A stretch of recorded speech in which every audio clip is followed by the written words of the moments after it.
Hey everybody, Joseph Rothschild here, aka MBT, and it is time, folks, it is time, ladies and gentlemen, it is time for Top Cut. We have got an exciting series of matches prepared for your viewing pleasure. Let me just see if the two that we selected are actually responsive. One is offline, and the other is... I don't really know what they're doing. Regardless, you were very vocal about which of these matches that you wanted to see. We have, if you check the bracket at challenge.com/getgoodidiots, GITGUDIDOTS, you can see that we've got Alapisu FTK versus mekk-knight. That's going to be the match we watch. Numeron Eldlich versus Mystic Mine. And for those of you who voted to watch that one, who hurt you? Altergeist versus Sacred Beast Eldlich. Apologies. While I originally said the second place duelist was on Cyber Dragon, it turns out that was a problem with the uploaded deck list. They are actually on Altergeist. And our fourth match is Numeron Guru versus Sacred Beast Eldlich. But far and away, Alapisu FTK was the pick. I'm going to go ahead and see if I can find these individuals in-game. But before I do that... I am going to bring in our co-commentator. That's right, we're going to have two casters for Top Cut. The other is going to be the individual behind the scenes who has been helping to run the thing to the best of his ability and is the reason we can do 128 instead of 64. Let me just undeafen myself and hopefully you can hear him. Hello. Hello. Hey everybody, can you hear MamboYGO? Hey everybody, MamboYGO here. Folks, if you are not familiar with Mambo, he is a proud member of the... God, and already the copy pasta has started. Yeah. No, he is a proud member of the gaming race. He streams pretty frequently. And I think your most favorite format is NJ Yu-Gi-Oh! Is that correct? First of all, never refer to me as a gamer ever again. But yeah, NJ's pretty cool. It is a very funny format that low-key made by somebody from New Jersey. So deep down, I think it might still just be you. Yeah. Yeah. If any of you tuned into the 24-hour stream, we made fun of this, like, straight up, like, 5.5-minute hallway type, like deep dive into the machinations of madness called njyugio.com, which is, if you ever have like 9 hours to kill, seriously check it out. But one of the craziest things on the site was a series of card ratings that are so far off base it is not funny, and the format, correct me if I'm wrong, is just like 100% based on his ratings. Yeah, so the way, basically this individual has rated nearly every single card in existence on a scale of 1 to 5 based on their own values. And I'm trying to think of like some highlights. Like, for instance, Verte Anaconda is a 1. Masquerena is like a 1. Yep, Alka-Fibrax a 2. Every Eldlich card is a 1. Now, my favorite is probably Sky Striker Mobilize Engage is a 3. Every other Sky Striker card is below that, and the only cards legal have to be 3 or higher. So you can play Engage, but not any of the other Striker stuff. Right. Anyway, we're going to jump into this game between Alapisu FTK and Rycape's World Legacy deck, which is like mekk-knight plus a whole bunch of like World Legacy cards. It's the lore deck, I guess I would have to say. Yeah, the pure mekk-knight deck is... I love this deck, honestly. I think it's one of the cooler decks out there. And it has gotten basically the best tool you could ask for any World Legacy deck in Girsu the mekk-knight Orcus. Oh, yeah. I mean, it ties the whole thing together. It turns out having 15 different typings on your face is really important. Yeah, and then again, there's also Lib, World Chalice Keymaster, which is essentially the deck's Alka-Fibrax in its own sense. Mm-hmm. Is this deck also playing Alka-Fibrax? I don't know. Usually not. Now, technically you could, because I believe the token or Girsu itself does become a tuner when after it uses that particular effect. There are conditions in which Girsu's a tuner, I believe. Yeah.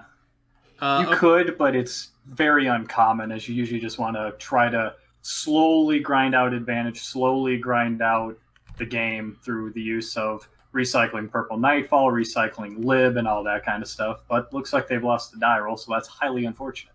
I don't know if did they lose the die roll or does this deck blind second? That's a good point, actually. Regardless, I mean, this is it. It does normally blind second, but this deck does have enough room for sort of the standard 12 plus hand traps, so hopefully they've found enough to not die. So Alapisu FTK is a deck that I'm not super familiar with. As far as I can tell, it's just Dragon Link that ends on like an extremely silly win condition where you like Black Garden your opponent using Garden Rose Maiden and then destroy their board to deal a quadrillion damage with Alapisu, which is like a serious Duel Links type of game-ending play, I feel. It's a convoluted combo for sure. I've only ever seen it once. I think you end up equipping the Peace SKU off of Union Carrier to get it off the board, and then that's the first time you trigger the effect. It's dumb. Wild. All right, so already something's up. Romulus, right? Normal Dragon Link stuff. And then they added Dragoonity Divine Lance instead of Dragon's Ravine. So this card gives a monster attack equal to its level, blah, blah, blah. But you can equip a Dragoonity from your deck to it. So, of course, you get Phalanx, and now you're off to the races. Aren't you guys excited that they're printing more Dragoonity support just to make Dragon Link that much better? Oh, cool. Great. I love it. It's going to be way better once they ban the hell out of Adamancipator and combo players start like sobbing, desperately clawing at a chance to play something that doesn't have to interact with your opponent. We've got an infip on the Link Cross, the most important powerful monster in the game. Oh, absolutely. Yeah, and that's definitely a good target here, but now you still have to deal with or the normal Dragon Link stuff as they just go into Halqa-Fibrax here. Boo. Well, looks like we're not getting FTK'd, which is probably fantastic news for the deck that's more capable of beating any setup than probably anything that is remaining in Top Cut. Red Rose Dragon, the summon off of Halqa-Fibrax. This is the card that, like, when it's summoned, you're like, oh yeah, something ridiculous is about to happen. I think that's just Black Garden in general these days. Black Garden has never been a fun, interactive, fair card. Anytime it's been used in any deck, even going back to Chain Beat, which was a deck I was a pioneer of back in 2013. I'm trying to Very think. I'm degenerate. like King Wangu Lock. I like all these extremely fun archetypes. Like even at its worst, it's like I'm gonna summon a monster, and now none of your monsters are ever gonna get over it. Isn't that cool? Yeah. My favorite was being able to abuse. You could summon the Wanghu, but then you could use Evil Swarm Thunderbird and such to tag out. No, very fun. Second Ember. There's like so many cards that do that now. I've seen people play like modern Chain Beat, and it's such a blast, and also terrible. Oh, it is very bad. Guard Dragon LP also being negated. Wow. It takes a true hero to draw 2 Infip. It's exactly what you need to see right now, though. The worst part is now if you are a Depressionist, you really need to get rid of this 2 columns you have sitting here with Halqa-Fibrax and Striker Dragon, lest you get Blue Skied for 2. Yeah, I mean, Blue Sky was way less threatening when it got, like, purple. Now that it can get Gearsu, it's like, oh my god, it's an FTK if I let Blue Sky resolve. I think that's what kind of flicked the light on to me when I first saw a pure mekk-knight deck was they like World Legacy memoried, purpled, and then got up to Gear. So I was like, whoa, wait a minute. It's like, hold on. Wait, you're not allowed to get good cards in this deck. This is not fair.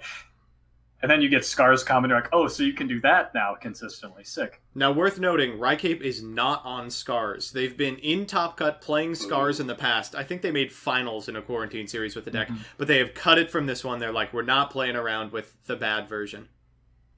It's definitely a gimmick. It's without a doubt insanely strong going first, so there might be potential that it's in the side deck. So in the event that they lose, or rather win this game, and then their opponent decides to let them go first, which in this particular matchup, unlikely, but it is an option that is very available since you just need Gearsu plus any one of 12 copies of cards you normally play.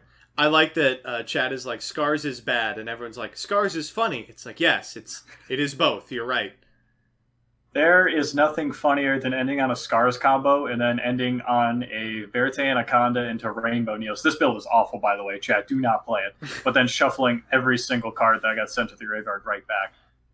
That does sound awful. What is the point of that build? To give your opponent an aneurysm? Swag. Yeah, okay, I got you. Alright, so we're going to go into Buster Whelp of the Destruction Swordsman. Oh my god. So we can Tracer this copy of Boot Sector Launch here. I think this is only played because of the typing. And coming down with a Gamma. Rycape, what did you open? They are on all of the hand traps needed to beat Numeron, and right now looking like all the hand traps needed to beat Dragon Link as well. Now, fortunately for them, the mekk-knight deck has about 9, 12 one-card starters, copies at least, between 3 purple, 3 blue, 3 Girsu, 3 memory, so this is great for them. It really does look like, like you could just load up on about 40 hand traps, and as long as you draw Blue Sky plus Spell, you probably still win. That's the goal, at the very least. Alright, so we're going for Union Carrier here. I don't know what the target is. It's a light? Yeah, this is interesting. Now, I don't even remember. Is Eslopiscu, is that a... Here we go. Union Carrier Beatdown is the strat. That's the biggest okay, you got it I've ever seen in my entire life. Oh, that is the biggest okay, that's fine. Yeah, Pot of Extravagance seems okay. Yeah, you max out on near everything that matters in the extra deck, and really the only cards that do are Morningstar and Lib out of your extra deck, so great addition to this deck as well. And then the set card in the Union Carrier column pretty much telegraphs that we are going to be summoning a mekk-knight there. Indigo Eclipse is probably the worst one you can see because, next it's going to be moving and another one will be taking its place. This is the end of the game. Yeah, it's a hand trap heavy form. Oh, wait a minute. No, hold on. We moved to battle phase. It's not over yet. And there is still Boot Sector Launch. There's still plays to be had here. Dang. I can't believe we lost Union Carrier equipped with the Psy-Frame from hand. Wait, I don't remember why, but I did see a game recently where a Union Carrier equipped 3 turns in a row and got up to 5,000 attack points and ended up winning the game that way. I don't know if it was BM or if that was just the only win con they had, but unfortunately we're not seeing it here. Oh, wow. I was like, how could they have opened nothing? Oh, they literally opened 5 hand traps. Okay, sure. Yeah, and for those of you who are more interested in the mathematical side of Yu-Gi-Oh!, they do say 14 hand traps is the recommended amount for just about any deck. So it looks like Rycape is on, it must be about that amount. So what is that number? It's so you can find 2 of them or so you can find 1 of them? Yeah. If I remember right, it gives you an 80% chance to open 2 and a 95% chance to open at least 1, something like that. What 14 are you playing? We're playing Infip, Ash. I guess in Numeron format we can play Ogre again. Yeah. And Valor maybe? And then you have to play 2 Perm, I suppose. 2 no material. Or Nibiru. There you go. Yeah, most people opt for 12 in exchange for more starters, or what they call the spice, I think is what the kids call it these days. I do like the like fundamental deck building decisions behind decks like Dragon Link. It's like, yeah, like we're playing 0 hand traps. If our opponent opens 2 hand traps and we open 18 starters, then we still have 16 starters after the hand traps. There is something very refreshing about the purity of, no, I'm just going to kill them. They can't stop me. The most powerful hand trap is death. And looks like we're just summoning back Dark Worm and passing. Dog, this is primo Yu-Gi-Oh! We've seen, I feel like you've been seeing a lot of this today, is just this sort of, this wonderful simplified game state of not a whole lot pass. As soon as I start hosting someone, like, the plays just get ground to a halt. We just hit parity because someone drew 18 cards and then they lose. Wait, this is probably good enough. Tribute summoned. You could tribute summon Blue Sky, get its effect. Then next turn we can normal summon Girsu. I didn't know it had that. I thought I could only get that off a special summon. Oh no. Blue Sky's a hell of like a its card. own spec. Because I know you can't get the effect off of. Yeah, especially some from hand. Because I knew you couldn't get the effect off of like World Legacy Secret or Memory. So yeah, it's crazy. Oh, speaking of, Yeah, Secret is this card is. I mean, there's so many good pieces that the mekk-knight deck has. This one in particular is just incredible. Being able to have cards like Indigo and Secret, it's a deck that Girsu really tied together because it already had so many good pieces between Secrets and the massive amount of consistency that Purple, Memory, and Blue Sky give you. and for what it's worth, you know, I know we complain a lot about like Secret Slayers decks and the existence of Adamancipator and Eldlich. But it's very possible that in a format absent them, the metagame would just be dominated by like Girsu decks. Like, the card is just so absolutely pushed, and there are so many surrounding pieces for so many different archetypes that are brought together by this individual card that, like, I'm imagining a world in which people are as angry at Girsu as they are at, like, Jet Synchron or Hauka Fedrax. For sure. All right, and that's it. Looks like we have our first report of top 8 here. Jeff Leonard, unfortunately, has fallen. Dude, that's who could have imagined that Mystic Mine wouldn't make it out of Top Cut? Oh no! Come on, everybody knows. Everybody knows that we all know they were cheering for Jeff, but very well played, I'm sure, to Gavin for advancing to the semifinals now. Yeah. All right, so looks like we're firing off this copy of Quick Launch. Unsurprisingly, the Rocket player gets to go first again. Do you know Quick Launch isn't a once per turn at all? It definitely stinks like a card that was printed in 2011. It's like e-call. It's also like it's got those restrictions on it that cards in 2011 did. Like, if you summon the monster, it can't attack or change its battle position this turn. It's like, yeah, duh, I'm gonna link summon with it. Yeah, I for a second you said can't change its battle position, and does it actually say that? Oh, I have to know now. No, okay, doesn't. Can you imagine just and then I just stop defense my own monster, put on a little bit of threat. So we're triggering Romulus here, and this is pretty much it so far. No hand traps yet. Tread with caution, though. Here comes the Divine Lance. I love that they add Dragoon to Divine Lance. That's so awesome. It's so dumb. I love Dragon Link, and I seriously think it does potentially become, in a post-Adamancipator world, the combo deck of choice. But no deck has as many soft garnets as this fucking thing. It's got a number of them. It's got like, because we said that 14 hand traps was the recommended amount. Like you said, this deck cut all hand traps and instead plays like 6-8 garnets, something like that. It's like Boot Sector Launch, the Dragoonity card. There's 2 of those in this version. Tracer, Absorouter, Launcher.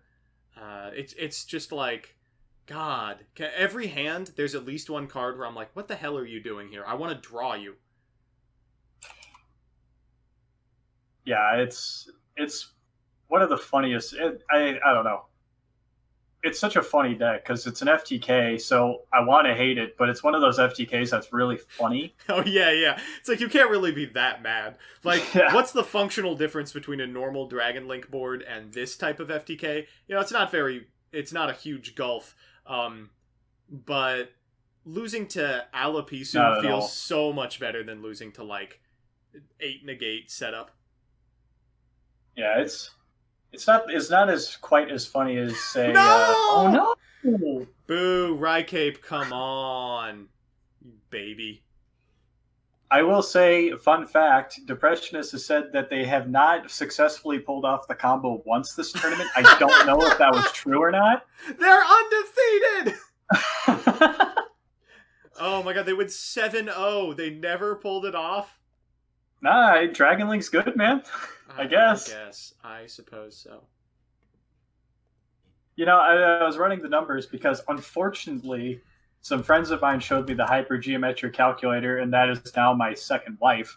So I have now run the numbers. Based on the number of garnets you gave me, there is a 52.4% chance you're going to open one of them in a 60-card deck. That seems low, realistically. I actually thought that seemed kind of high. Oh, I'm sorry. The Precious has pulled it off 5 to 6 times. I did not mean to slander the boy. My apologies. 5 to 6. Yeah. Yeah, man, when you think about it, though, you only need to win. To be in their position, you need to win 14 games. So they cheesed in about 40 or so percent of those by FTKing their opponent. All right, put that into the hypergeometric calculator. I think I can just use a normal calculator for that one, actually. It's, 14 divided, or 6 divided by 14? Ooh, and Rycape decided to go first. Ooh. Wow. And is getting gammed for his trouble. Bad choice! An idiot! He cited in gammas. Man, wait, did they make that call, though? They didn't make it out loud. Yeah, they lost game 2. But if Smart. anyone would know, Depressionist would know what Rycape's up to. For sure. Oh, unfortunately, Gamma sucks because it puts cards on your side of the field, giving your opponent columns. So it could be way worse, for sure. It's one of those scenarios where, yeah, Gearsu was negated, but Gearsu's always getting negated. Oh, absolutely. If there is a choke point in the pure mekk-knight deck, it is definitely Gearsu, definitely purple. And funnily enough, they have just a perfect follow-up here. Assuming one of those set cards is something like Secrets, they can go into the Morningstar here, and they can start setting up 2 to 3 columns that they can negate here. Assuming one of those is Memory or Secrets, that'll give them at least 3 columns or 4 columns. I can't do my math here. I am so tired, man.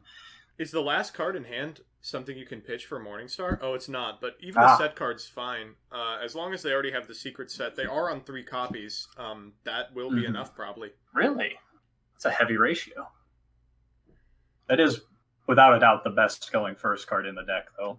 Yeah. Alright, so we're firing the Dragon Shrine that's going to send a Dark Worm, probably, but could also send that Absorrouter Dragon, which will likely get a Tracer to hand if it resolves. Yeah, Secrets, you cannot put something in the graveyard column, so that's definitely going to resolve that. A Rocket Tracer here. One of the better starters.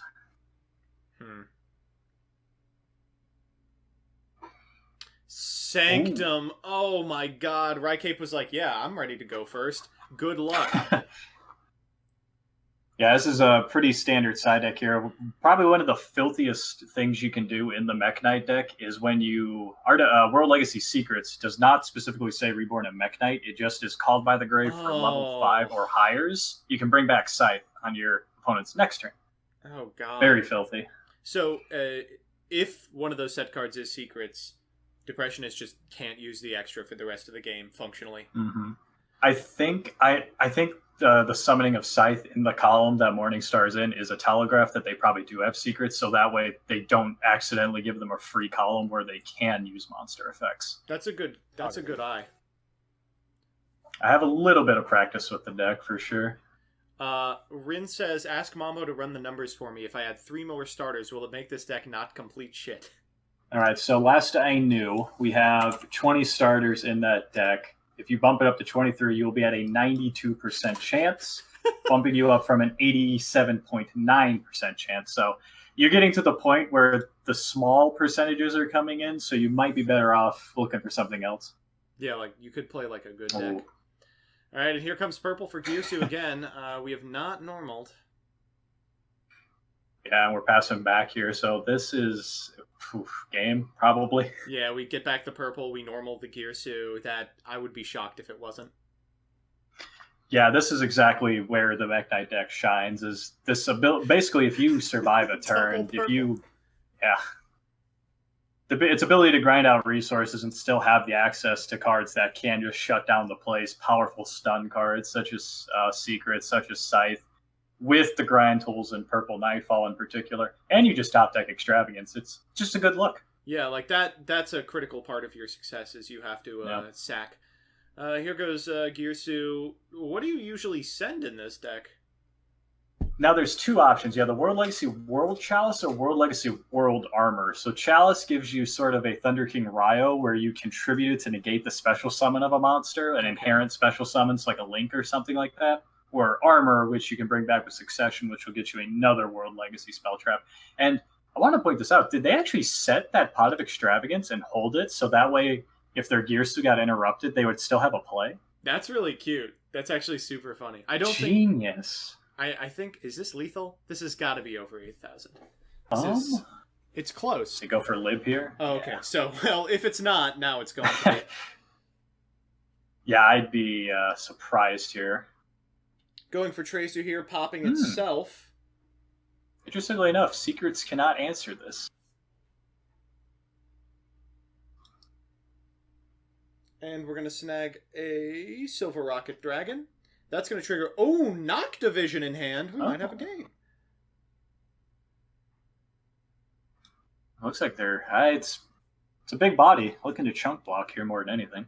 Yeah, unfortunately, firing this off... You're kind of in a no-win situation with Lib, because if you wait for her effect to activate, they shuffle Tracer because it doesn't target. If you do it before her effect activates, then you are dying to the target. Yeah, Lib is just such an insane card. You read that card's text, and it's just obscene how powerful that card is. And I believe the last card in hand is... Have we... We have. Oh, we don't know what it is. Indigo's in Graveyard.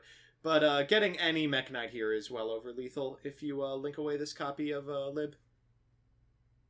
Yeah, for sure. And you could even go into something like Unicorn, spin back the other target, and then you have more than game on board. Wow. And just like that, the undefeated Alapisu FTK is unfortunately defeated by Artifact Sanctum, probably the least sexy answer in the universe. Yeah, I mean, man, when you print cards like Scythe and Sanctum, those cards have been good since, what, 2014? Yeah, on and off. Yeah, for sure. Take me back to Cosmo meta. You really want to go back to Cosmo meta? Hell no, I don't want to go back to Cosmo. What? I can't wait to sign in Light Imprisoning Mirror. No, dude. Fun. You don't get it. There's nothing more skillful than summoning Erebus every turn. Yeah, man. Those games when you don't brick, gas. Pure gas. I love going into time game 1 in a BA mirror.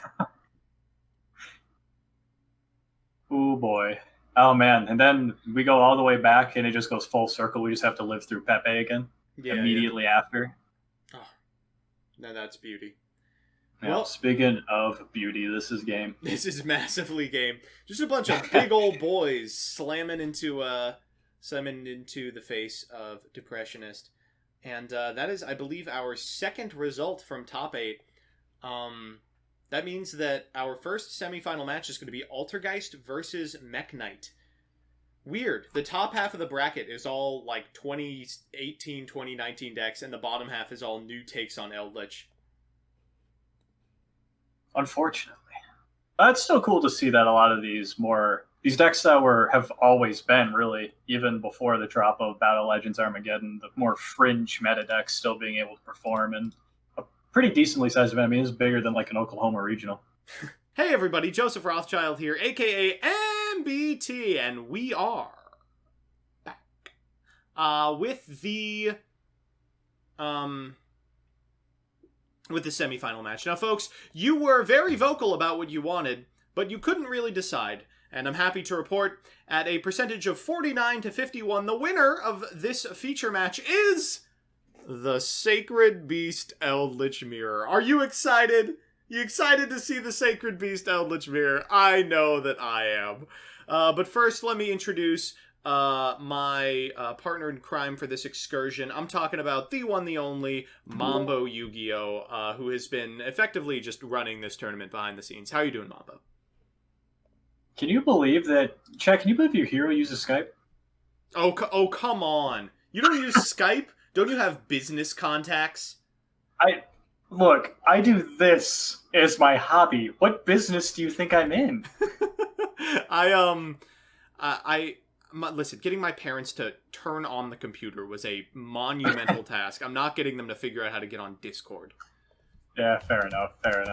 But we are watching Sacred Beast Eldlich, a very interesting innovation in the deck, effectively a way to get to a one-card Curious. The two players who have advanced this far, MGMFA and Matajatica, both of which are extremely good. They're just unfortunately playing this deck. Yeah, definitely great players. Matajatica, the little fun fact I shared last round, where they've literally played this deck one game, beat my ass, just all sorts of ways with it, and then comes here and is now in top 4. I mean, whatever works, I suppose. Now, this isn't not that I'm a hard opponent, but Yeah, you're pretty free, I would say. Yeah. Now these aren't the only Eldliches in top 4. We are in the semifinals, and chat, there's more of it. In the other match, we've got Rycape representing the single non-Eldlich deck mekk-knight versus Numeron Eldlich, the version that people were really afraid to face. Apparently rightfully so, because it made it. Yeah, I think that so many people really did opt for the Numeron build as opposed to the combo build, which several players are now saying, man, I really wish I would have stuck with combo. Yeah, I do want to point out the lack of dominance from combo Eldlich is literally just because of a lack of representation in this tournament. There were 2 people playing... Oh my god, Nibiru coming down now. The one thing this combo does, while it does make Curious, it also really loses to Nibiru way harder than the previous versions. The lack of combo is because of the 9 Eldliches, I want to say like 4 were Numeron and 3 were Sacred Beast. So there was really only 2 people playing an Eldlich deck that was already battle tested. Yeah, I think there was Invoked in there as well, right? Might have been. I'm not sure. Yeah. And the worst part is, look how tiny that token is. 300 attack. You are not missing a 0. That's smaller than the first round Gren Maju. Oh, man. There's nothing, because the Gren Maju player, living up to any skilled Gren Maju player, had both Gren Majus in hand, but managed to, between both of them, have 2,000 attack points. So this is, like, bad for the Eldlich player, of course. But look how close it was to being extremely good. If they can go into Curious and send a whole bunch of stuff to plus in the end phase, and then bring back the Eldlich by popping the 7 Spirit Gates Unleashed, or by popping another card in their hand and then using 7 Spirit Gates to get a card they milled off Curious, that would have been so strong. Instead, here's a rock. I got a... It's more like a pebble, this one. 300 attack point. Imagine, this is like... You know how, like, every 2.5 years... they're like, NASA says a meteor has a 10% chance of wiping out the Earth. This is the rock they're talking about. Yeah. You don't have to worry about it, chat.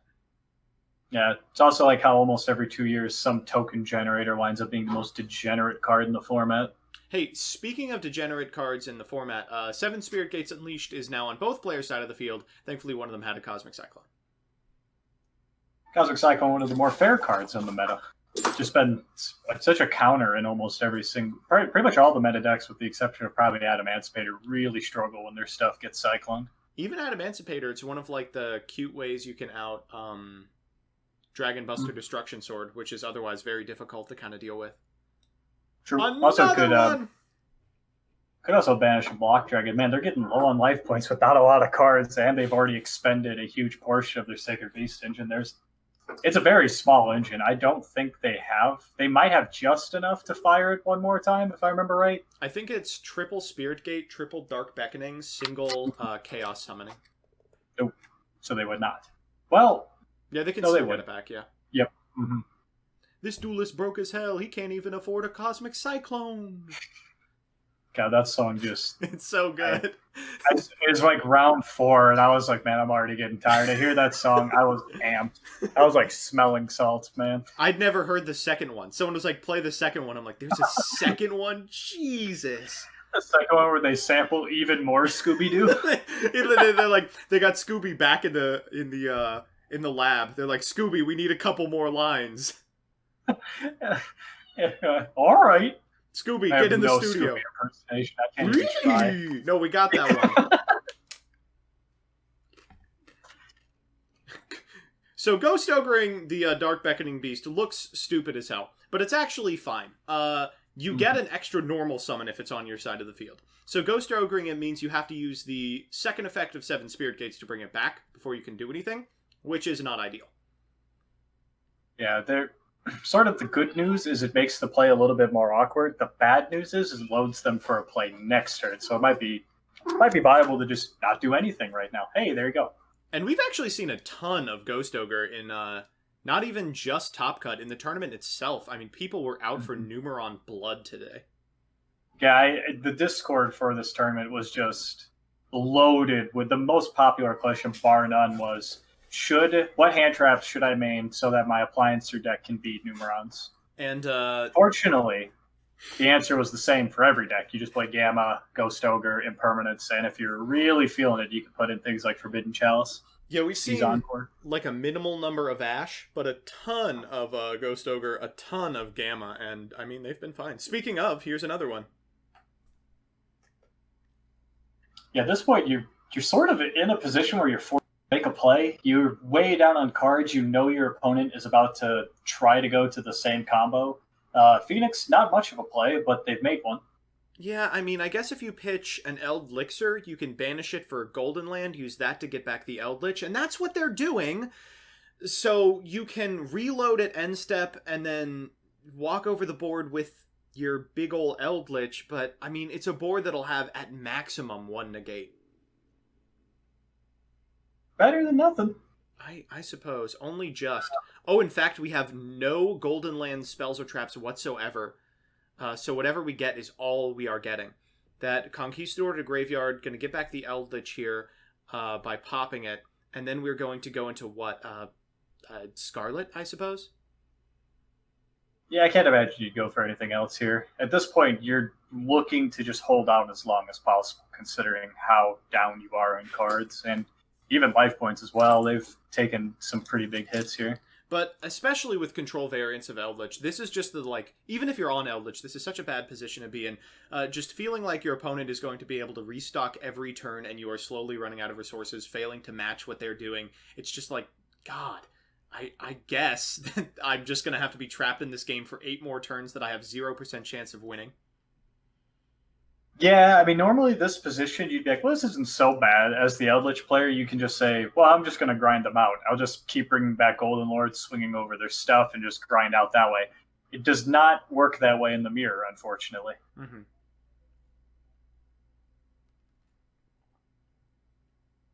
All right, so I'm kind of interested to know what's in Matt's hand. Like, maybe it's additional copies of 7 Spirit Gates and Dark Beckoning Beast. Pot of Extravagance off the top is something great. Yeah, we know they have 1 gate from last turn's Dark Beckoning Beast, which got ogred, unless I missaw that. So they should be able to go for the full combo. They have no interaction on the opponent's side of the board, so they should be able to go for the full combo here, or pretty much whatever they want, whatever the deck is capable of. So we can normal summon the Dark Beckoning Beast. I think it's not unreasonable to say like the Chaos Summoning Beast might already be in hand. Even if it's not, you do have targets for the Dark Beckoning regardless. And then afterwards, of course, you go all the way to Curious. Yep, there it is in the opener. And make your way to an Eldlich in Graveyard, popping a 7 Spirit Gates and using 7 Spirit Gates to put the 7 Spirit Gates back in hand. It's just so stupid. It's not fair. All right, so clearly the hand is choked with monsters. Getting the Eldlich from the hand to the graveyard this way, still good. Somebody asking, besides Numeron, was anything from Blar relevant today besides Appliancer? Well, Appliancer was fringe relevant as it was, but then there was also there was a fossil deck, which was pretty cool. We watched it win on stream, but I mean that was I would not say that was because fossil is good. It was mostly because the opponent failed to ever draw a card that banished cards in Gren Maju. It's like no Gizmek over the course of 2 games, no Pot of Desires. It's like, well, what are you gonna do? Yeah, like we said, there were 2 Gren Maju summoned. Combined, their attack points hit 2,000. Yeah. That said, I'd be interested to see if a more specific fossil deck would fare better. Was that They Did you milled. catch They that? killed. They milled Hawk, Conk, Sanguine. God damn, dude. I mean, what do you even say about that? Congratulations. Divine intervention, like we said. I mean, there's no denying it now. This is just insane. I've not seen anyone have everything as much as Matt this tournament. Yeah. Also, a fun thing there. Did you notice how good Relinquished Animo was? Yeah, That wow. card is so good sometimes. It just ate a Link 2 on the way to Curious. Yeah, like you said, this was such a monster-heavy hand, and now they've milled the three best Eldlixir cards to mill here. I suppose maybe if you want to mill like a Black Awakening instead, which they have in Graveyard already as well, that was discarded. So, this is... Yeah, good night. No! Yeah, See you in game 2. Good night. Yeah, nice try. I do like that you can Ash it even if you have one in the graveyard. Very silly. Mm-hmm. Yeah, those pesky rulings about what can and can't be ashed with so weird. So, I mean, I'm not particularly practiced in the Sacred Beast Eldlich Mirror. I know that's surprising, but what do you think you board? It's like extremely targeted spell and trap removal for gates, right? Well, yeah, I think that's got to be about it. Now, we do know that MGM is on Cosmic Cyclone in the main deck, so you definitely leave that in. We know they're on Ogre in the main deck. You leave that in for the discard effect off of the 7 gates. Maybe... well, I mean, you're going first here, but maybe you could side in things like Gamma, some of your Numeron counters. Blowout cards, if you're going second, are still quite good, even though we live in an S0 world. Yeah, Gamma seems pretty good. I'm going to switch these real quick, especially in scenarios like this, where like you lead with a normal Dark Beckoning Beast, like an actual reasonable target for like a Veiler or an Imperm or something, instead of leading with 7 Spirit Gates, which just does everything under the sun. Yeah, I mean, the 7 Spirit Gates, it's so crazy that they made Sacred Beasts a playable archetype. They didn't, though! The beasts themselves are PP bad, but... They're fine. The I didn't say it was good, I said it was playable. Like, you could actually take this to a local and go X1 very easily. Like, the cards are good enough. Yeah. Like, I routinely beat, like, Peeps on stream with Sacred Beasts, which I know is, like, not an achievement. Like, you could show up with Appliancer and take games off of whatever garbage Peeps is on, but... Yeah. Well, I mean, you know, your Sacred Beast deck lost to me on stream, so... That is true. That's its power level, between Peeps and Mambo. There you go. As low as it already is, I'm surprised it registers at all. Are we going to see another Nibiru in the Eldlich Mirror? I assume that is what you would side out, unless you like. Well, you know, it worked once. No, I actually think it's pretty good. In this particular match, yeah. Matt says that doesn't look good after his opponent is offered a chance to chain to something, but who knows? Imperm, Veiler, Gamma. What do we got? I mean, imperming this isn't even like that good. Not really. No. Matt, stop giving us tips about the matchup. First of all, Matt Janica has literally one tournament more experience than we do. Yeah, he's out here like, well, in the mirror, here's what you want to do. It's like, this is your first time playing the mirror. Don't... Yeah, I've been theorizing this deck for about 36 hours, so here's what you want to do. Come on. I've been practicing this mirror in my head for like 20, 30 minutes tops. Like, you got to understand. Absolutely. All right, we've got Conquistador and Haketo in the graveyard now. Good start. This is the easiest deck ever to play in the. This is easier than Salamangreat. If anybody in chat is wondering, what's a really easy deck for a beginner to pick up? Here you go, Sacred Beast Eldlich, apparently. Yeah. Not to say these aren't great players; they are obviously very skilled players, but apparently the learning curve is fairly low. Yeah, MGMFA saying, I don't know what I'm doing. I don't know how you all lost. I picked this deck up yesterday too. That's the thing. Technically, the Sacred Beast Eldlich deck has 66% conversion. It does. Yeah. Who is the loser who didn't convert? Let me find out. Oh, come on. Don't put him on blast. Oh, I'm gonna. In the pod? It says For that the it's world to see? Wait, this is crazy. It says that it's a MamboYGO? Is that can't be right. My mom and dad might watch this. Don't do that. Oh no, it was Blue Boy. Oh. Wait, no. Blue Boy. Oh god. Blue Boy is playing actual Sacred Beast. Never mind. Apologies, Blue Boy. You did your best. Yeah, pure Sacred Beast. Yeah. It's playable, again, but yeah, it's not... pretty much you're jamming 3 Haman and a bunch of floodgates and going, man, I hope this works. It was Dive Missile. Dive Missile actually bubbled. They did do very well today, yeah. Yeah, that's rough. So, all 3 of the Sacred Beast Eldlich players finishing X2 or higher. That's pretty crazy, actually. It's legitimate. Yeah, nice.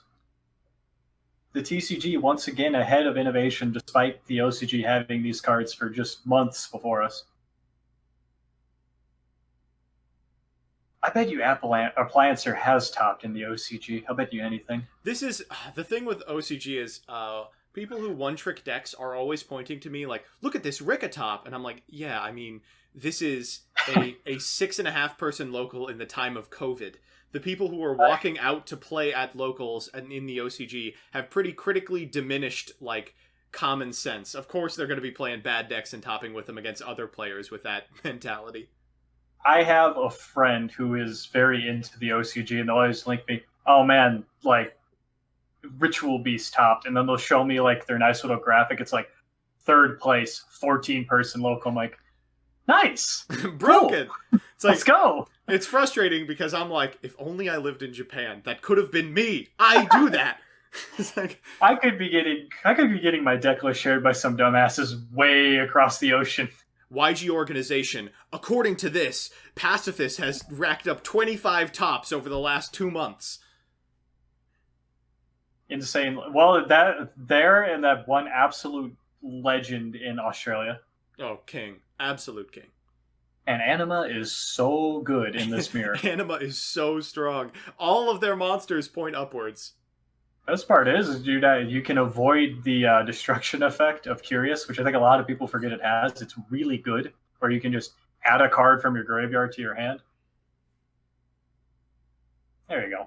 That's a way to stop it. This is pretty good. I like the way this looks. Yeah, this is exactly what you want to up. Oh, wrong column! Wrong column, you idiot! You fool! Just pay the 800. Just take the full L and now pay 800 to do nothing. Oh, no. Come on. So sorry, dog. Wait. For the clip. No, it's better. You can try again. If you have an Eldlich in hand, you can pop your own... Or you can pop it right now, and then add it back with 7 Spirit Gates and put it in the right column. They just wanted us to freak out. So, guys, I don't see why you're freaking out. I'm king of this deck. I know exactly what I'm doing. Yeah. You guys are dumb. Yeah, that's got to be it. Now we just unleash to get... Well, we get the Cursed Eldland effect in Graveyard first, of course. You want to resolve that one first. And then you activate 7 Spirit Gates to put it back in the hand. That's just common sense. Oh, yeah. Right. That's exactly what I would do. That's exactly what I would do, just to bait some 2 idiots commentating, thinking that, oh, yeah, that's a misplay. Yeah, and I mean, more importantly than that, Ash blossoming the send here on the Cursed Eldland. More importantly than that, like, these 2 are just more practiced in the Eldlich Sacred Beast mirror. I mean, at the end of the day, they have 15, 20 more minutes of experience than us. Minimum. Now let's see. Let's see if they forget. Let's see if they remember the super secret part. Put it back. I forgot. Now they're curious, can't attack. I'm better than them now. I can just see chat right now. Yeah, I did that because I can't swing over the golden ore with curious. You guys are stupid again. Yeah. Foolish.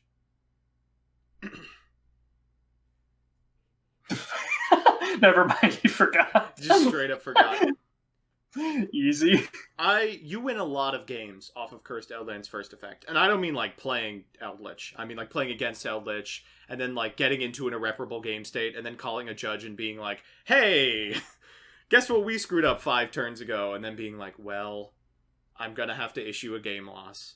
Is there any more magical words than, all right, so I'm going to have to issue you a procedural error minor? Is this your first defense? No. I love when Pascal Keem talks dirty to me like that.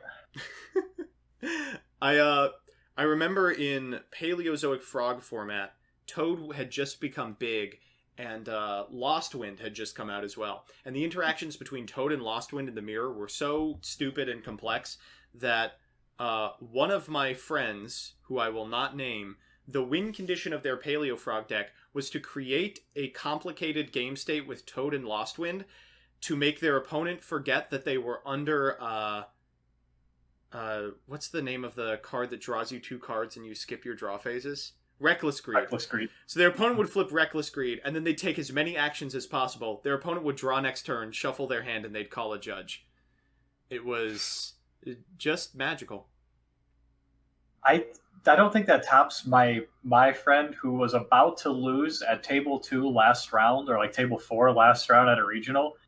His opponent normal summoned a German copy of Evil Swarm Heliotrope, the vanilla, and then asked for a translation and was awarded the game. What do you say in that scenario? You go like, yes, let me write it down. That was can you imagine that? Was like, well, can you write out the flavor text? It's all backwards because it's heliotrope. It's like, do you actually need me to? Do you need to? You don't have. Do you have to provide a copy of cards with flavor text? Back in the day, you did. This was a long time ago. You did have to provide a translated physical copy of the card. This was before you could actually you could print it. You had to bring a real one. Oh man. Yep. That's why a lot of people didn't do it back then, because they'd be like, well, I could buy, German Cosmo Dark Destroyers, but then I'm having to shell out another 100 just to get the translation copy. Mm-hmm. Anyway, there was a game going on, right? We're actually seeing Matt just get completely walled here by Cosmic Cyclone. Cosmic Cyclone has been such a power player in this set. And I mean, it's always good. Like, against Eldlich, Cosmic Cyclone is extremely strong. But when it also stops your Playmaker in 7 Spirit Gates Unleashed, I mean, it's just incredible. Yeah, Cosmic Cyclone.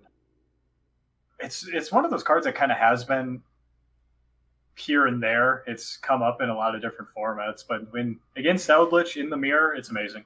I will say the one thing that I'm not impressed by the 7 Spirit Gates version specifically is, like, Jet Synchron Eldlich does such a good job of diversifying the types of threats you're facing.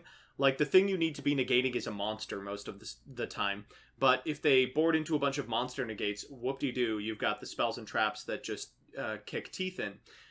In this version, all you're relying on is a continuous spell and then all the Eldlich spells and traps. So cards that destroy and remove from play spells and traps are doubly powerful, and sideboarding becomes a lot more streamlined and a lot more efficient. You're not like putting in Nibiru hoping they draw Jet Synchron and you can fire it and it's not dead. You're not putting in like Cosmics hoping that they don't draw Jet Synchron and you get to hit like Conquistadors. It's like whatever you draw from the board is always going to be good. That is like the worst feeling in the world. You Nibiru the combo Eldlich player at exactly the right time. They're like, okay, set 4? It's like, fine, yeah, you got it. Yeah, sure, man. Cool. Battle phase? No, that never happens, unfortunately. Not to me.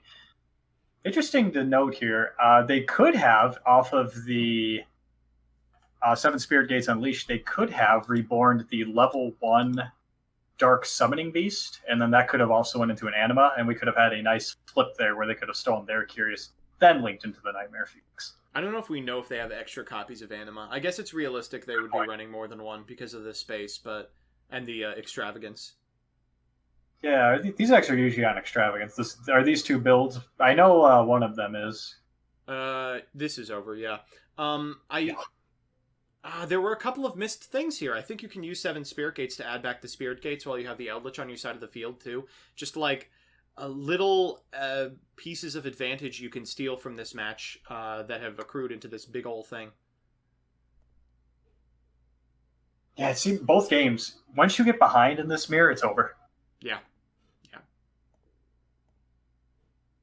So maybe MGM is not on Pot of Extravagance. Oh, they're not on Extravagance, and they're only on 1 Anima. Wow, that is something. So valuable. Yeah, quick heads up to everyone. We switched the field from last game, so it's Matajatica in the driver's seat twice in a row, I believe. Ah, yes.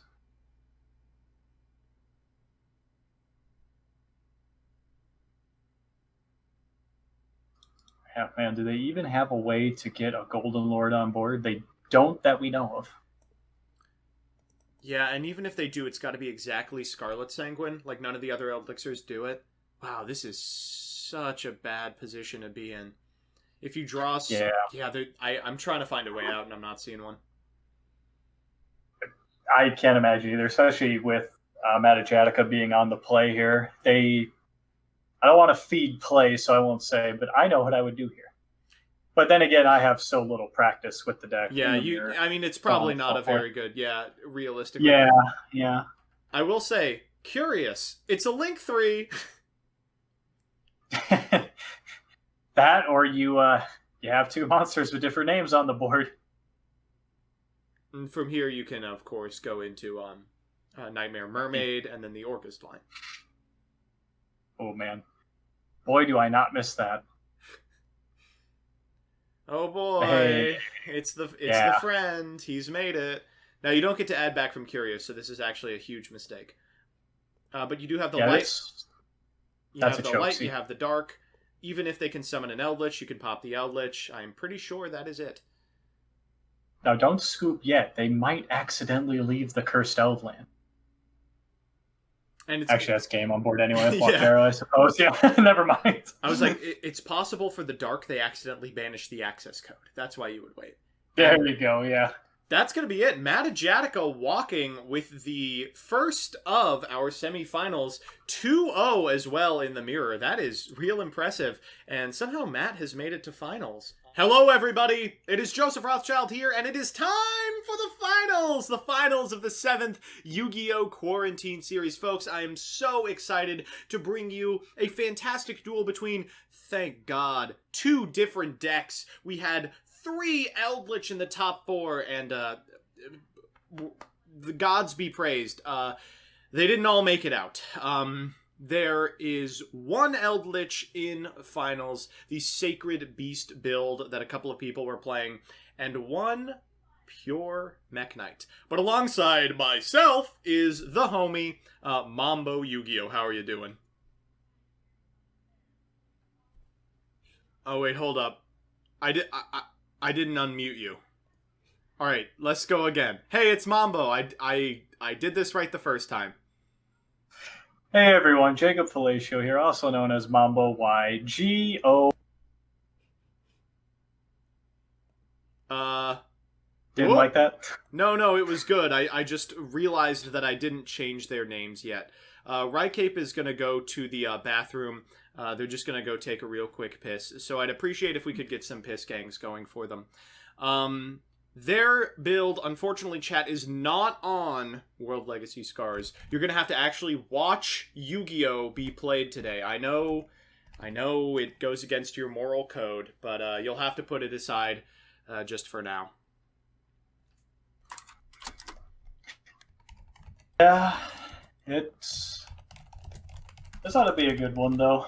I'm excited. The Sacred Beast Eldlich deck has looked absolutely phenomenal. It's looked extremely pog. Fantastic every time we've seen it.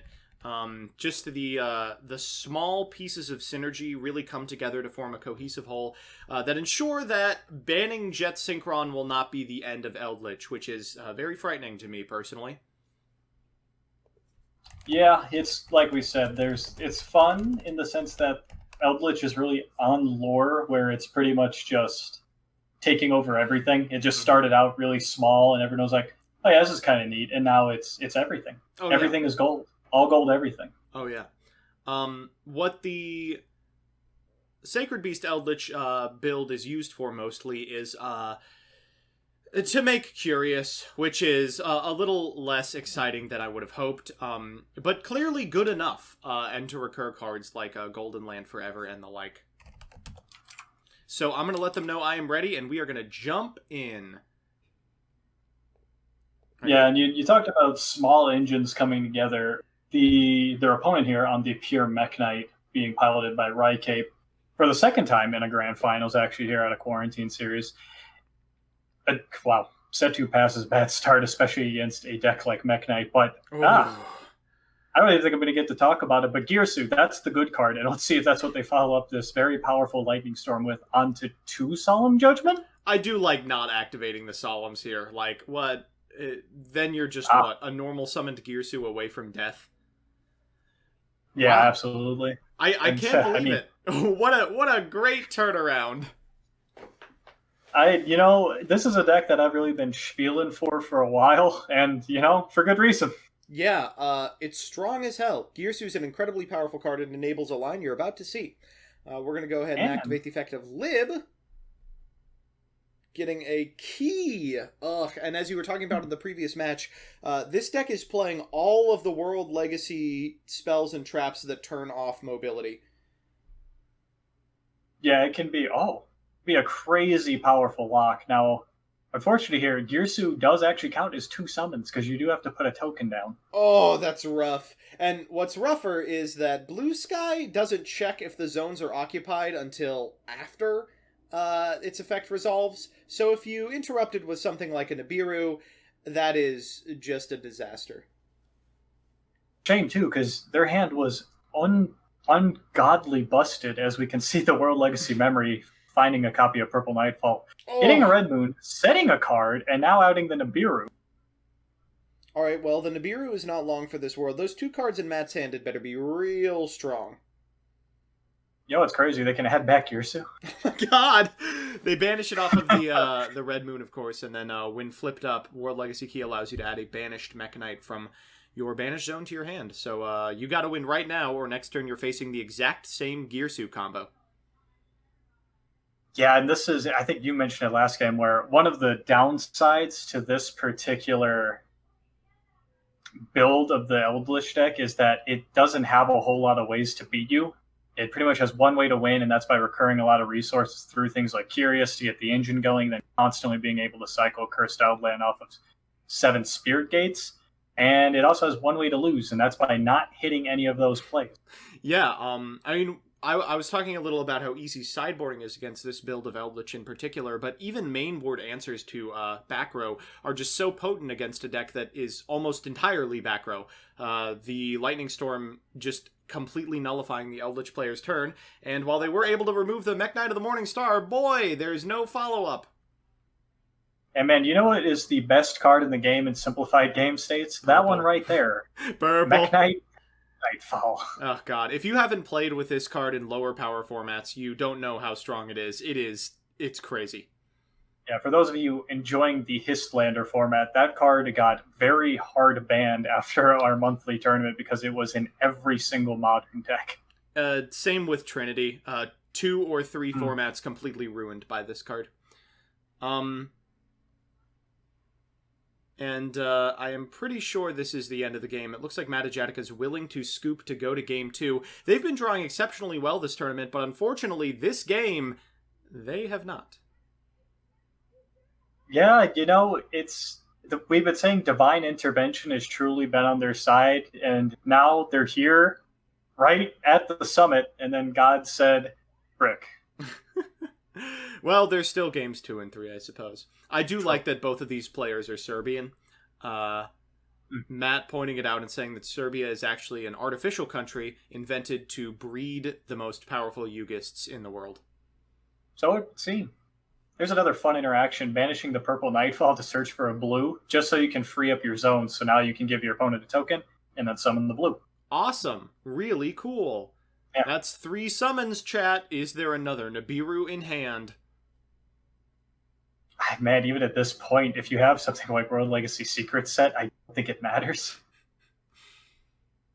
At this point, you can go into Lib and just extend into everything you want. It should be game. They have everything they need to get to game. I'd be shocked if they don't hit it. I never underestimate a Yugist's ability to screw up. Or read. Fair. Hey, did you know that there's text on Cursed Outland, by the way? Yeah, we've our good friend here has found that out a couple times.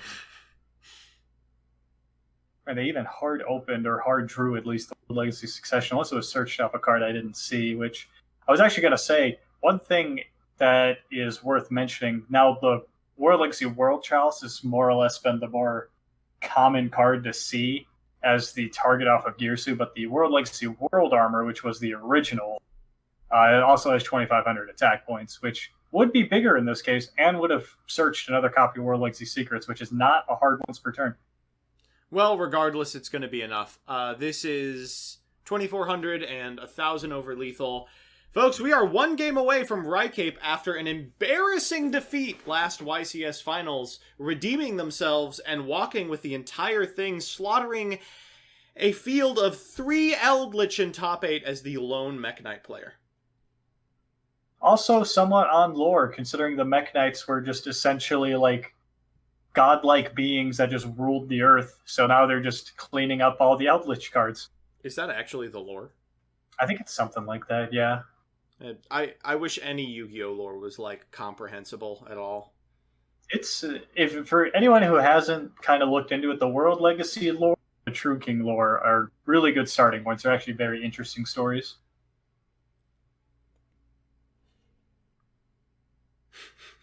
I guess everything is on lore. Yeah, I mean, I'm just here for the stories.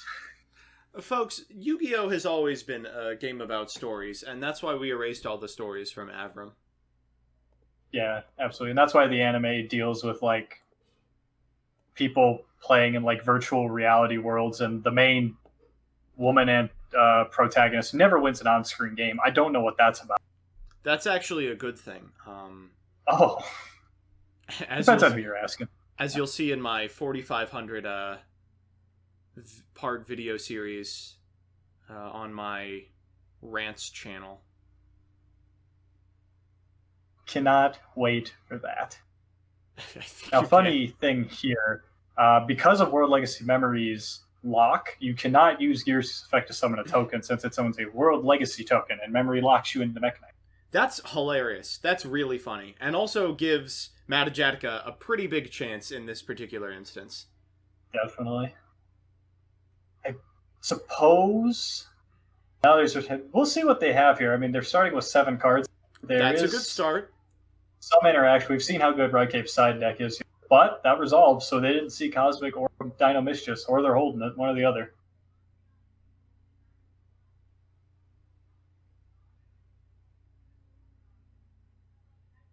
And again, if you're MamboYGO and you've drawn into like a Dark Beckoning Beast or the 7 Spirit Gates opening, you can just wait. You know, the onus is on your opponent to interact with you. If they fail to do so, you could just summon like a very hard to kill large man. Yeah, as he's more commonly known. Big old boy. Yeah, and here he come. Oh Lord, he coming. Popping the set card with a Haketo Send. It is a World Legacy's Memory. So from here we'll be able to summon, I would imagine, a purple. If there was not an Ash in Matt's hand. Wow. Was that the draw for turn? It must have been. That's huge. If in the event that they... okay. Even better, hey, they're back! The gods are back, giving them everything. Wow, this has got to be the end of the game. The Watchguard one, thank you for the subscription. I mean, you just... from this position can summon Eldlich. If you have 7 Spirit Gates, it's literally an OTK. If you don't, it is figuratively an OTK because you will have more than enough interaction on your opponent's turn. Yeah, it's a good thing they had pretty much everything, because if the event that World Legacy Memory resolved, they would have been in a tough scenario where they would have start having to enter the purple Nightfall realm of 2 purple Nightfalls coming back, getting a whole advantage. That's what historians call the cool zone. That is also on lore. So this is great news. Getting the Conquistador is fantastic versus this deck in particular. Unfortunately, purple does not banish for cost. So if you chain the target, it can target another mekk-knight. But if you chain Conquistador to destroy the target, nothing happens. Another fun interaction I've seen in the Eldlich the Eldlich matchup for mekk-knight in particular is if they summon to, say, Conquistador's zone with Blue Sky and they trigger the effect, you can actually just move the Conquistador out of that zone, and then they don't get the search since Blue Sky checks on resolution. That's so funny.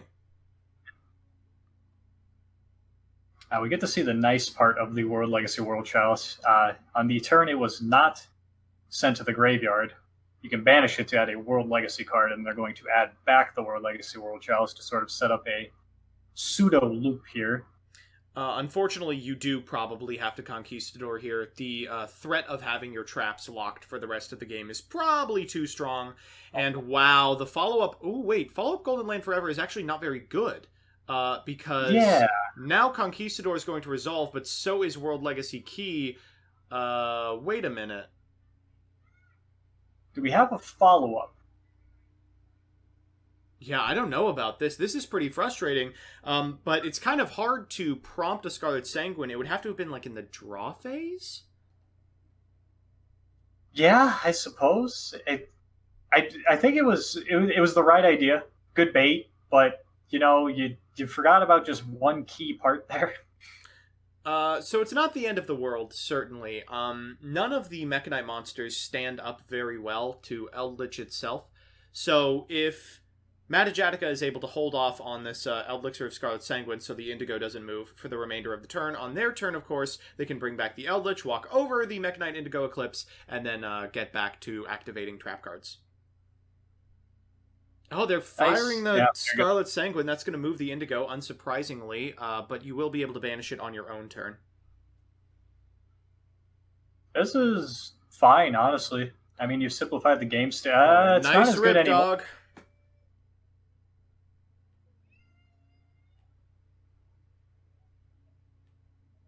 Oh, no, yeah, actually, they don't get the Purple Nightfall back either. This is actually good for Matajatica at this point. Like you said, they can just kind of sit on big man's dressed in all gold everything.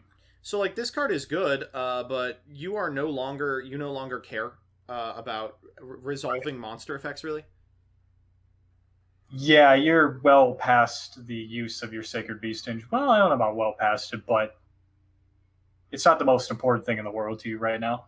Like, you're just absolutely plussing on the back of this unanswered Cursed Outland, basically. Now, World Legacy Secrets is a great rip here, though, because you are going to be able to get back your Purple Nightfall and once again try to set up your loop. Jeez, come on. Adding Guardian to hand because you want to discard it with this copy of Eldlich in Graveyard. So strong. We're going to pop whatever this set card is as well, and without the ability to negate spells and traps, now all of a sudden the Sacred Beast stuff is kind of on again. Yeah, as long as you play around the EMCs correctly to get around secrets. I suppose you do have to still worry about Indigo's ability to move, but not in this case. You can threaten the purple here. Realistically, Rycape is probably going to tag out. Afterwards, you can walk over the Indigo, and then if the last card in hand is any part of the Sacred Beast engine, you're fine. Oh, golden. Crispy.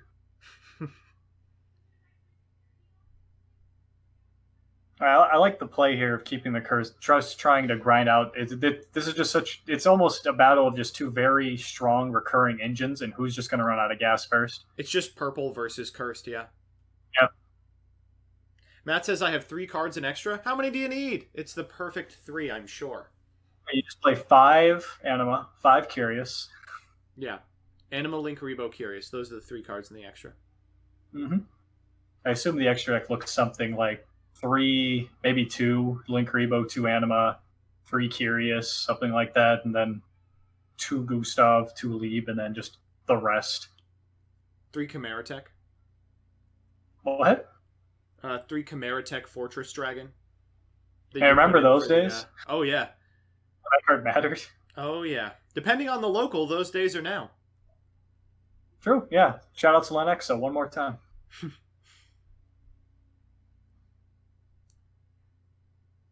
You're never allowed to go to a YCS in the middle of ever again after this one. Not worried about it.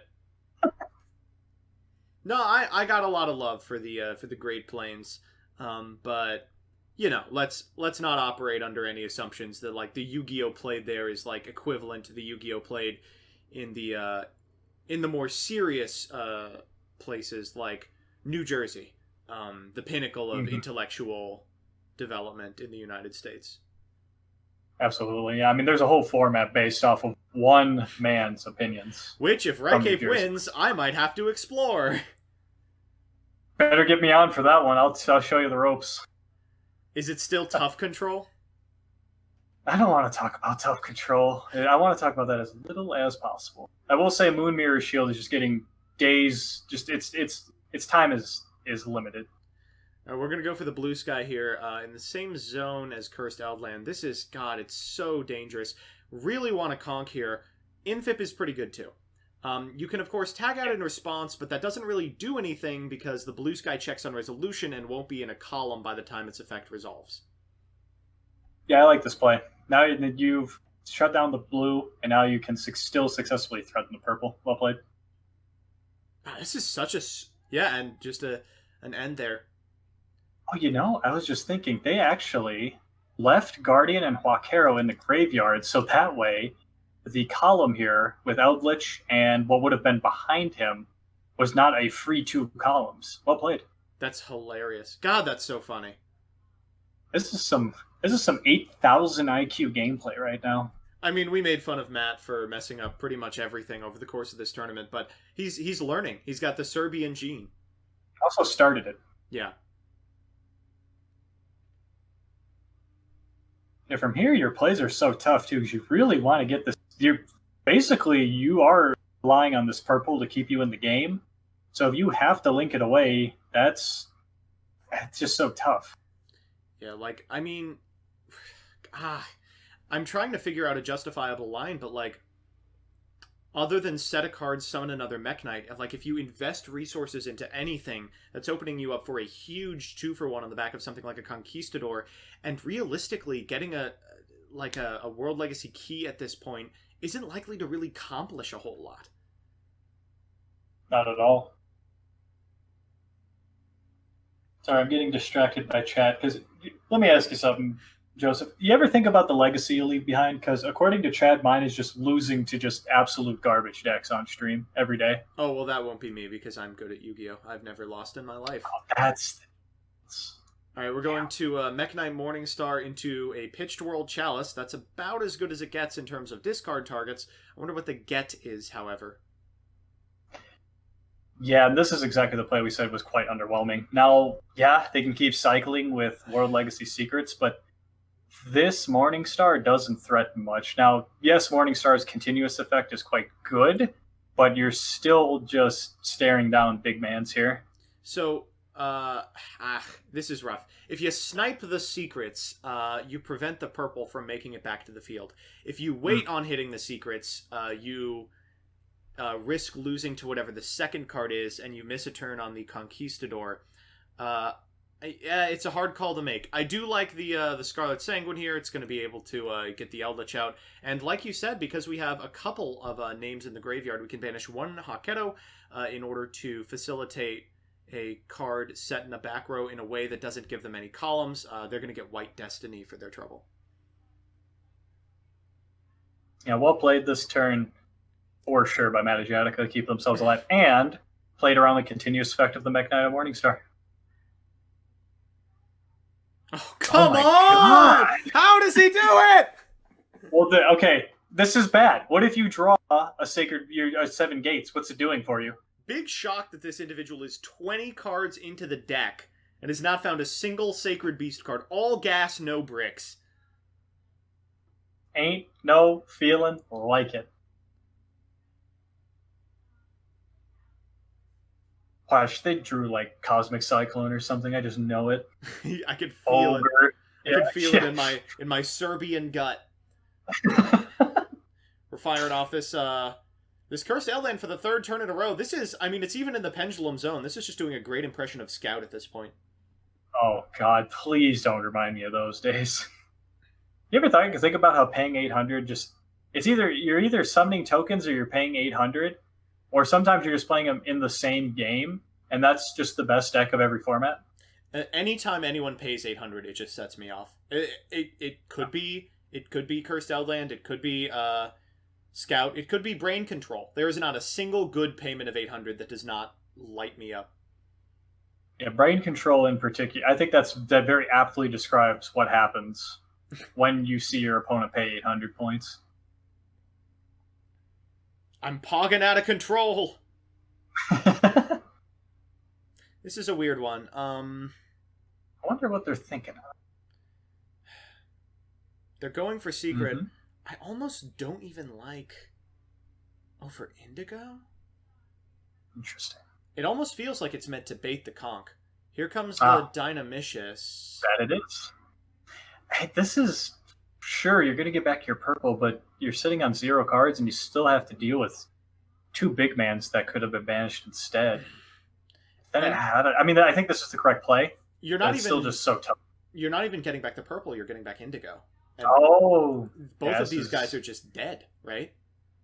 Yeah. Are they out of targets? It has been such a long game. Oh, this is hilarious! Oh my god! I didn't know you could do that. Whoa, that's so funny. Wow. Oh, I thought he could only move in the main monster zone. Rycape's a legend. How could I have not known? I mean, this is really funny, but I don't know how good it is. You can just get a conch and kill it the next time you have an opportunity. Yeah, it's so cute. I love that play. Oh, it's adorable. You're a legend, but you're still up against a wall here. All right, they're not even getting purple back. Oh, jeez. Yeah, that's what makes this tough. Matt throws caution to the winds. He says, "Fuck it, I'm setting my hand." It might as well. Blue's not doing nothing. You got a Conquistador to beat it. And let's see, they have only gone through 1 blue, 1 purple, 1 Girsu, so their top decks are... Wait, so there is an out. Yeah. Oh, God, they're not... There really even isn't. God. I'm like, there's an out, you can make the BLS link. It's a 3. You need 3 different materials. Yeah, the BLS link is like a nice condition, but we do know that Rycape is on Extravagant. I wonder if they just... I can't imagine they wouldn't. That card is such a powerful win condition for a deck like this, but I wonder. Who knows? What they may have cut. You need, like... What? You need a 3rd monster, firstly. That is step 1. Now, they're resolving the effect of World Legacy World Chalice, which I suppose could get you memory, which they do take, but that's going to lock you into mekk-knights. Getting purple here is like a good way to hedge against the cursed. It feels like they're almost trying just to run the clock out and be like, I have more targets for stuff in my grave than you, or in my deck than you have Eldlichs. But I don't know if that's true or not. They probably do. Well, let's see. They've gone through 1 purple, 1 blue, 1 Girsu, and we've seen... Oh man, there's a lot of face down banish cards. 2 Scarlet, a Hwak, 2 Hwak, and 2 Conquistador. So they are actually quite low on their Eldlich cards. 3 Scarlet, actually. They're on the final... They have no more Scarlet. They're on the final Conch. They're on the final Hawk. The Guardian's already in the graveyard. So I think they're actually just straight up out of Eldlichs and Golden Lands, which means that Rycape might be able to do this just by virtue of, like, waiting. Yeah, I think patience that's game plan number 1 for sure. This turn, I don't think you can really do. You have the benefit of mekk-knight of Morningstar, but at the same time, you still need to get somewhat aggressive here because you can't really let Gustav Max... No, actually, they banished their entire extra. Yeah, patience there's is no key Gustav Max. Yeah. Just wait. We're popping cursed here. Who cares? There's nothing left to search. The 3rd Eldlich, I guess? I was maybe a 3rd Golden Boy. Would appear not.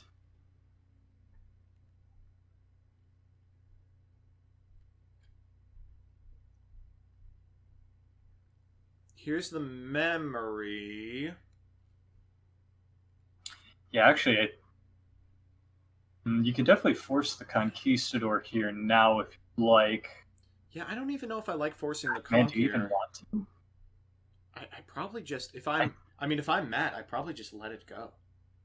Can you, though? Well, you have to either use it on this or the blue sky that's going to search out another purple or Girsu. Well, a Girsu, rather. We are going for it here. Yeah. I think in this case, purple is the most important card you need to deal with. But now Morningstar is so good. Yeah, how do you out the Indigo now is the problem. Mm-hmm. That's not a once per turn. Bad I'm learning column. so much. Yeah, you can just keep doing it. Huge. That's actually insanely important.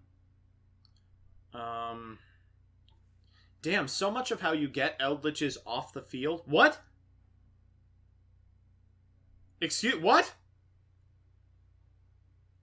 I missed it. What happened? They ended their turn. I think that's fine. Well, I wanted them to go to BLS or Spectrum Supreme or something. Spectrum Supreme would have been high, but they were locked into mekk-knight, so no BLS link. Yeah, you're right. Except everybody's out of gas. Both of their hands were so gassed that they're both just completely. I mean, but from the Eldlich player's perspective, how do you possibly beat this? The way to get Eldlich off the field is to that's a good way. That is a good way. It's a good card. That card is pretty strong. It is A-okay. Gonna get back to Dynamicious here. Hilarious. That is literally what you needed to if you were Matajatica, because if you couldn't out this Morningstar, that was pretty much it. Are we gonna hawk the Paleozoic? Are you kidding me?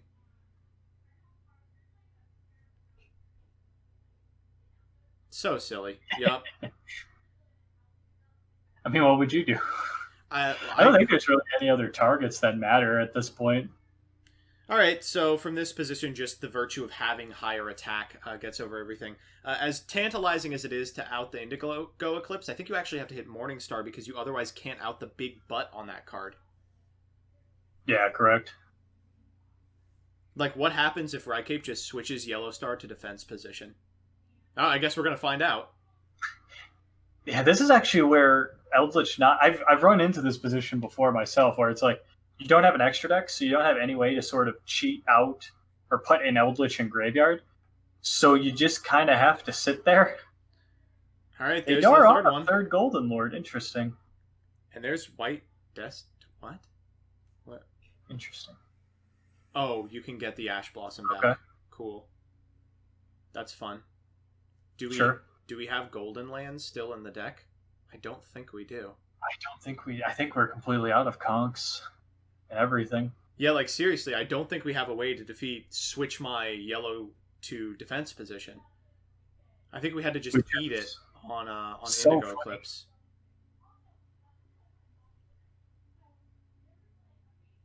Yeah, I can't think of anything. Because your Sacred Beast cards aren't doing anything for you here. You could... Do we have any...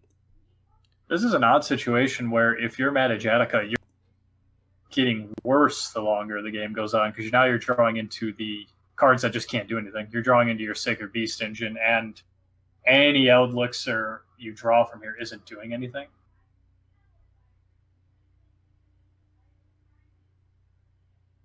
Oh. What? Oh! Oh! Let's go! Oh my god! What? He puts in the chat. He says, "I have the out in hand chat." I'm thinking, oh bluff. My Tribute. God! Let's go! Oh, normal summoning Nibiru in order to get over the 2,800 defense point butt of Yellowstar. And folks, we are in a Game 3 situation. This is... Oh my god, this is such a set. Now, I don't remember the restrictions put on by the Eldlichers. Is it you just can't summon except for zombies? Is that why he blew everything and said, yeah, I'll just tribute summon next turn? I think that... I know that black is you can't summon except for zombies. Maybe right. White has the same... Maybe it was just to play around columns as well, is what I was thinking. You just wanted to get that stuff away from columns to take away something like a top deck blue sky. Because they did have a 2-column there in zone 5, but yeah, that was crazy. It's normal. Just summon the rock. Now that's the rock that NASA keeps warning us about. Yeah. Folks, that was the Blue Eyes White Dragon rock right there. Yes, Blue Eyes White Dragon, a 3 in New Jersey Yu-Gi-Oh! Can't wait to see the results here and see if we're going to learn about that. Realistically, If you had told me like 25 minutes ago that Nibiru can't be normal summoned or set, I would have believed you. I would have been like, yeah, of course. I've seen it happen before. I did not expect it to. I just kind of forgot that was just a card, even though we saw it in game one. You never see that happen, so you so rarely think about it. Jeez, did Matt fail to open 7 Spirit Gates again? Come on, we haven't seen it at all this set. Yeah, unfortunately, the Curious combo, which would really get the deck off and running, has not been seen. Summon Haman, get Fallen Paradise? Nope. Interesting. Well, why play it, I wonder? Yeah, I feel like you're probably better off holding it, right? I mean, what do I know? But Black Awakening locks them into only zombies for the turn we just discussed, which means they cannot make a link. Not like it really matters. I mean, it would just be a Link Haribo. Yeah, the worst part of all here is they put it in front of an EMZ, which is a free. Yeah, that's where you're almost always going to be able to put something for a column. Now, they have Gearsu. Gearsu doesn't matter, but in the mekk-knight deck, if you're able to get something the EMZ, that's an easy way to have 2 columns without any spell or trap card investment. Oh, worse yet here, they give them a 2-stack there in the middle. Okay, so we're going to pitch this copy of World Chalice. Now, Infip is good, but it means that it won't be available for something like a Blue Sky later in the turn, if one does manifest. Gets rid of the 2-stack there in the middle, which is great. And since they didn't put the Morning Star in the correct EMZ column, they do not have a follow-up to summon behind this Morning Star. Well, at least they get in for 2,000. Oh, at least they get in for nothing. At least they pass on nothing against Eldlich. So, hilariously, we're almost a Curious anyway, right? We've got the Gearsu token is a machine. The Chaos Summoning Beast is a fiend. All we gotta do is get an Anima in here.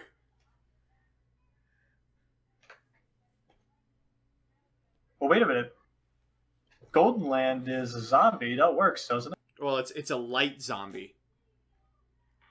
Oh, it is. How come the card art has it as a attribute? Nope, that's the trap attribute. Chat, I'm retired, all right? I don't play this game. All of you should know. Mambo is a My Little Pony card game aficionado at this point. They've sworn off Yu-Gi-Oh! Oh, yeah. Feed into that, why don't you?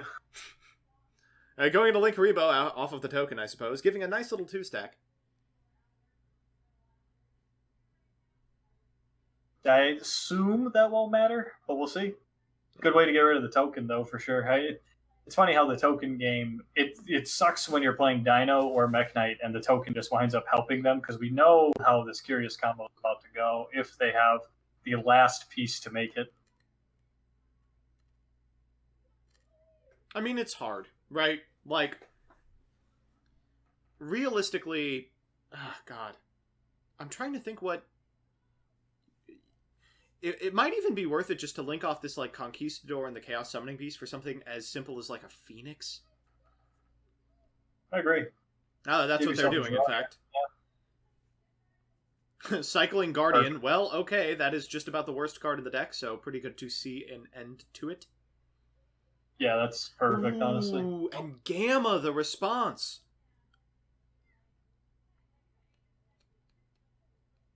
This will help you out for a turn, because now you're not losing... Well, you summon in attack positions, that makes it susceptible to Golden Lord hit. Not a huge deal, but... I mean, you don't even... This is a slow game state. Like, if you're taking 1,000 to get your driver into the graveyard instead of banished, you're probably happy about that. Good point.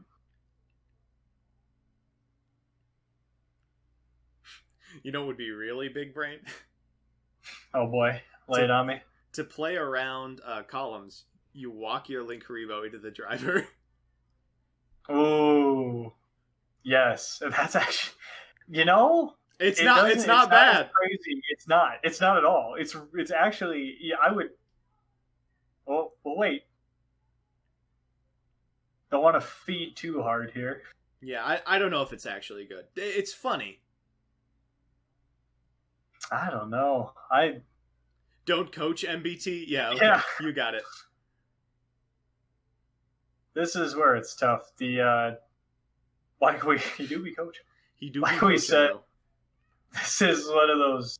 This matchup being so grind heavy, it's so tough when you fall behind like this. That now that they're going to be able to recur the Guardian and recur the Conquistador for two better cards, and good coaching. Good job, coach. So the other thing this does that I'm sure they both know, and it's not coaching. But the other thing this does is the token that you summon off of Girsu is a level 1. So if your opponent puts it in a zone that is beneficial to them, you can activate the effect of Linkuriboh in Graveyard, attribute the token, and put it in a zone that is not beneficial to them. Good point. Especially now, too, we see that once again, they've actually decided to not use Conquistador or Guardian to play around more potential columns. And Dynamicius this time is going to take out the gold. All right, well, Dynamicius getting rid of Golden Lord is pretty bad for Matt because it looks like they don't really have a very capable follow-up. If there's any mekk-knight in hand, that might just be the end of the game. Oh, that's a good one! That's pretty good.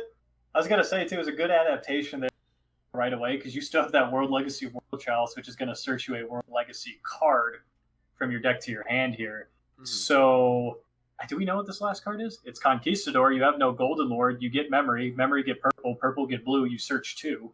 Or you Linkuriboh away the token and play around that entirely. That's... And they didn't put it under an EMZ.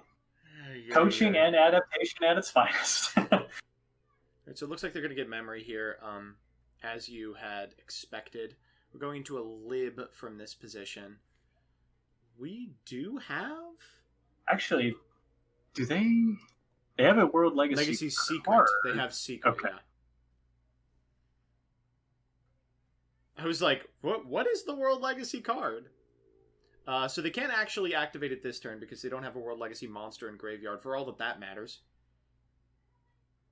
Probably doesn't matter a lot. I don't know. I suppose it really doesn't here because you still have Memory to follow up, so you're fine. Yeah. And this is really, really not good for Matajatica. You waited super long on activating these Graveyard effects because you wanted to keep your opponent off columns, but they have cut you off of Eldlich. They shotgunned that Linkuriboh in order to put it in a zone where there was already a monster, but their opponent, of course, just linked the monster away and now can draw a card off the blue. I mean, this is really not good. Worse yet, here, if you link away the lib into Morningstar, you can then cycle that Indigo into Graveyard as a secrets target. Have that all set up. You can add another World Legacy card, key, to shut off traps, and you're going to get a shuffle away with lib. So it's actually a great position for Rycape.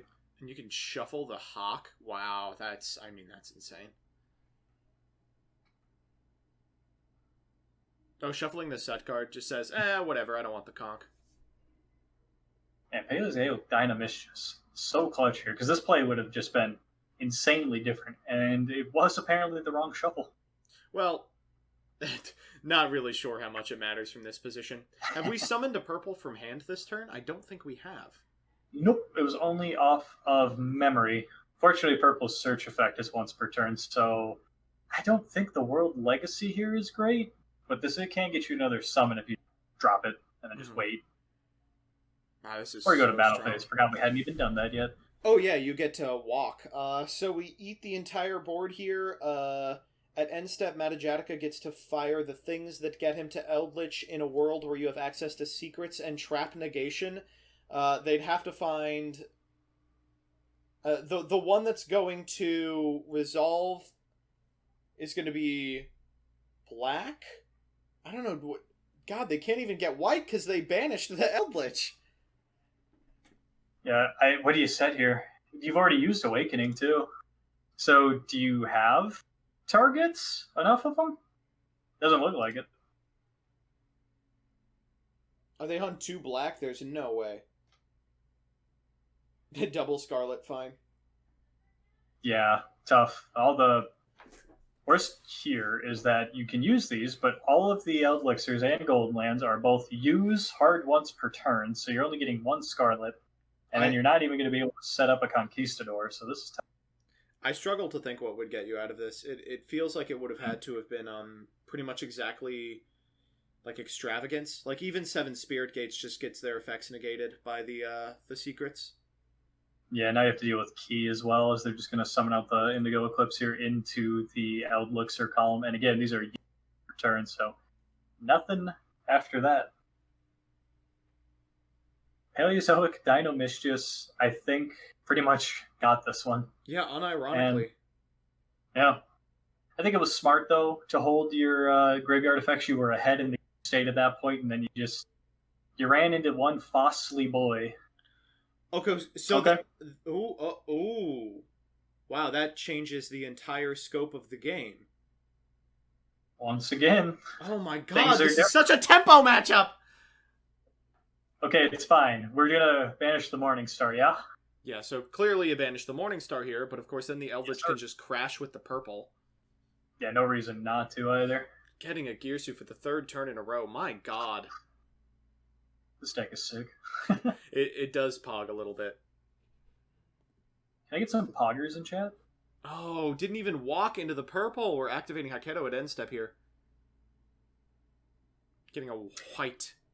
I suppose I don't think you had any reason not to. Now you're giving them forces, because if you walk in, you can still come back. You can still bring the Golden Ward back. Yeah. I don't know. I guess Scarlet, you kind of want that, but it's tough.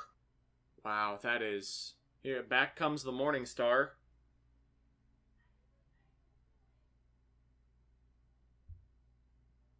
And now comes Gearsu, which, admittedly, in this particular game state, is not as impactful since you don't really have anything you want to bury, and there's way too many monsters on field. But it does still give you a nice normal summon here, extender than anything.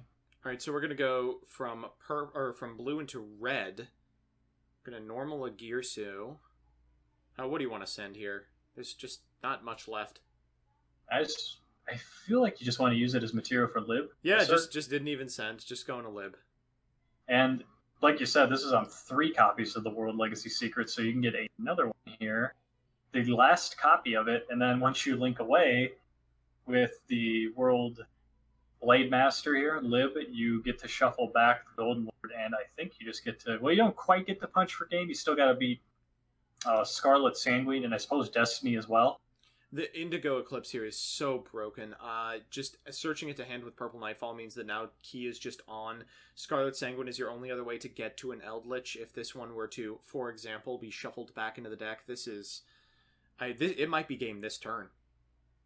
I think so. Yeah, if you should have fired that Eldlich or Scarlet Sanguine just a little bit earlier off the out of Indigo. But yeah, that should do it.